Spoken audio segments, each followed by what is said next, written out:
Driving out of Maiduguri shows the picture of the consequences of terrorism on Borno State. Land which would have been covered with crops lay unused at every corner. Individuals are armed, the only way they have remained alive till date.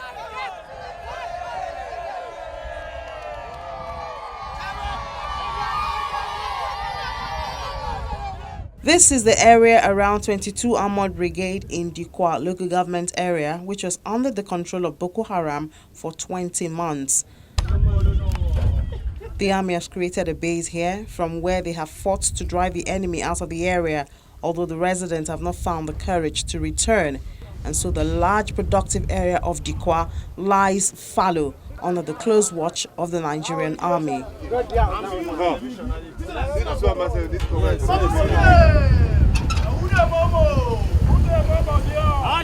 The army has also spread its tentacles to normally quiet areas where there was massive destruction of infrastructure.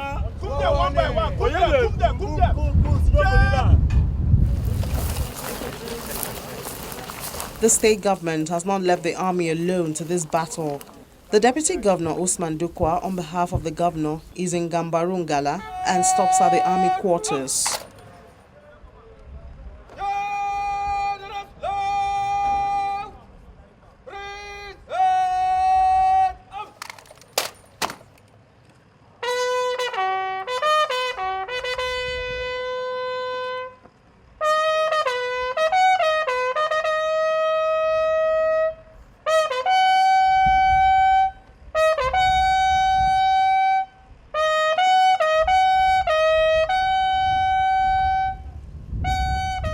After a brief meeting with the officials, government representatives drive through the community to the joy of some residents who have not had this pleasure since the insurgency began. Resettlement began in January 2016 after the town was recaptured by the army in October 2015.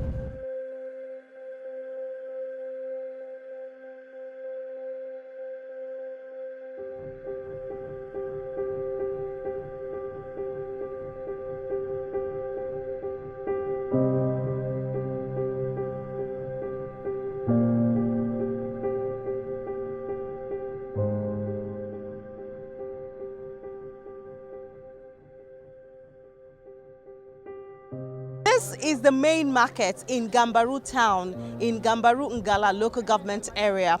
It is a shadow of itself. It used to be a beehive of activities.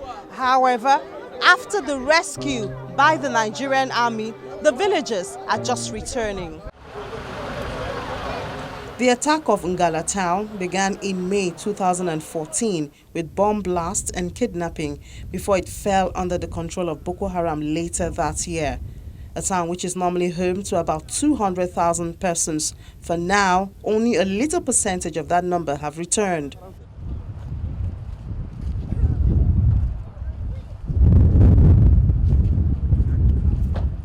These people, before when they were pursued out by the Boko Haram, our people, they flee out to Cameroon. And so after, when they were captured, the Cameroonian government wrote to Nigerian government officially to have to evacuate our people immediately. They gave a deadline. So at the local government level, we try our best. By the grace of God, we came here and speak to them. They give us 2 weeks. So we came and clear our towns, and our people started coming. We established the first IDPs camp here in Ngala in first of March 2016. And by 20th March 2016, the people just came, the returnees came to Gamboru. So we don't call them that the IDPs. The internally displaced person, those people who are in the surrounding area in the locality, but the people of Gamboru, all of them, they fled to Cameroon before they returned back. Most of the buildings are not livable, and signs of the dreaded group still linger. The people have to make do with temporary places and ask for help. The army have done their job. They win the battle. What is remaining for us, how to win the peace? Winning the peace by rebuilding this our public infrastructure. Number one, we don't have road. In this local government, we don't have any school is functioning, no hospitals, and this road was officially closed. And we here, Ngala is agrarian area, and we are businessmen, we are fishermen, so we want them to open this road for us. Clearly, when they open this road, because the Cameroons, they closed their border. And our own border here, our own road here is linked to Maiduguri was closed. Now we live like an island. So we are appealing to the Mr. President that to intervene, the military to help and restore the civil authority here, police, civil defense, immigration, and so on. Then the military should do their proper job to go back to the bush to do their patrol and leave internal security for police and others.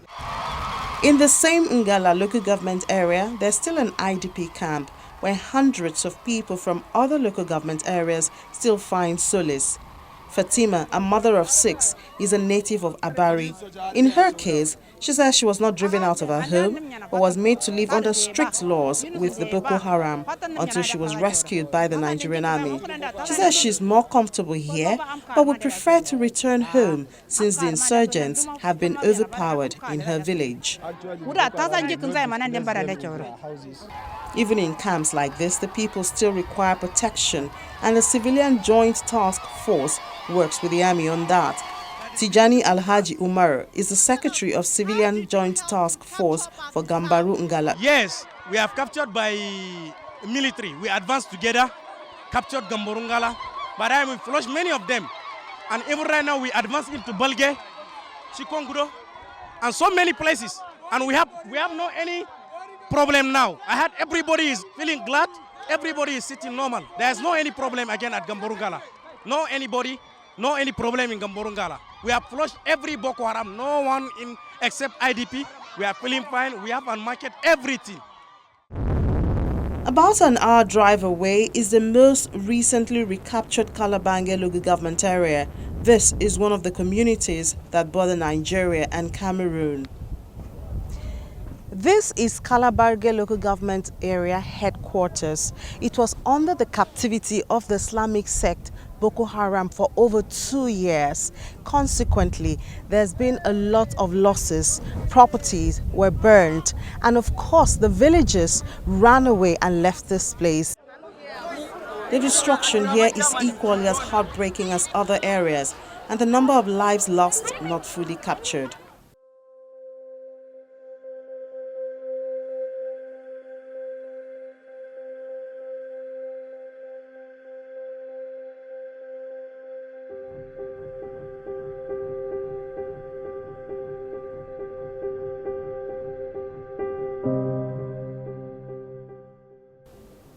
The soldiers live and operate here since it was recaptured in March 2016. They cannot let down their guards, especially being the closest to the common area with Cameroon. Well, the experience has been very wonderful. It shows how professional the Nigerian Army soldiers are. The battalion, that's 3 battalion under the command of Lieutenant Colonel Omoki of 3 Battalion 22 Armor Brigade, came in here in a professional manner without any collateral damage. They were able to smoke out the BHT and capture Ran where we are today. So the territorial integrity of Nigeria has been restored. The Deputy Governor and other officials visit them for the first time and show appreciation to not just the soldiers but also the civilian JTF. Let them continue cooperating with the army so they will have a complete, total victory. And then, they are the one who knows the terrain. So the assistance must come from them before the army could test some of these massacres. So honestly, that's why I was advising them and I'm telling them that we are very grateful for the effort they have given to their community. And since most of the complaint of water, and already the commissioner has directed some people to go down to check where we can reactivate both out of the holes. That's what we're talking about it. The presence of the soldiers give the villagers liberty and they freely welcome guests to their residence even though it is temporary. These are actually the IDPs that was being rescued by the gallant Nigerian military from the respective villages that surround Kalabalige and its environs, that is Rani, Seagull and other villages. About how many are they? Actually, we are here for the first time with the support of the military, so we leave our people on ground to ascertain their number data and take them based on household. But the figure they give us initially, they were about 20,000 IDPs camped here in the local government headquarters. The State Emergency Management Agency, SEMA, is to take over the coordination of the IDPs from the military from this point. One of the issues they would have to take care of as a matter of urgency is providing potable water. Water is a bigger problem now because most of our water facilities in most of these liberated areas have been vandalized, and then people are now coming back and the water problem is becoming more and more serious. So what we are trying to do now is we have set up a team to all the various local governments to go and rehabilitate the existing boreholes, and then we are looking at how to drill more newer boreholes so that the water needs will be accomplished. The military has also observed what it says could form security threats if not dealt with immediately. There were two underage, 1, 7 and 9, that the mothers brought to the camp as IDP. And we were able to find out that these children were being indoctrinated in the act of weapon handling. You could see it from the film. And we believe that it is urgent that this issue of de-radicalization takes off immediately. As you are aware, the military has set up Operation Safe Conduct, which is to take in repentant BHT who wants to be reabsorbed into the society. Equally too, it is important that these children are taken to corrective homes, which could be handled by the state government, so that they can de-radicalize them at this younger age, so that they don't become a security threat in future. Okay, what